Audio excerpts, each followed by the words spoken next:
I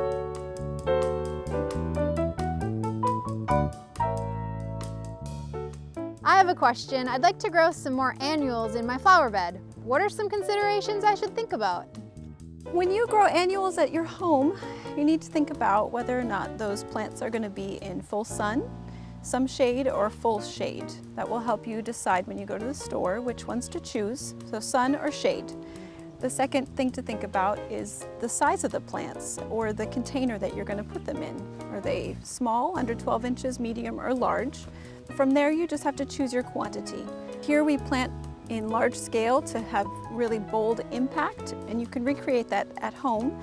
It takes a large number of plants, or in a container you can choose a small number of plants.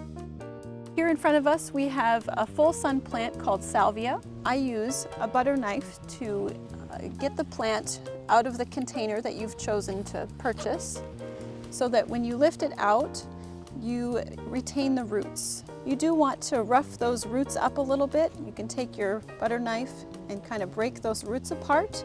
It helps the plant to grow outward rather than to stay contained in that cell. And then you want to dig your hole. I have a soil knife, my favorite garden tool, and plant the plant just slightly below the soil line that is natural in your garden. Make sure that you cover the top of the plant soil from the tray with in-ground soil to help retain moisture.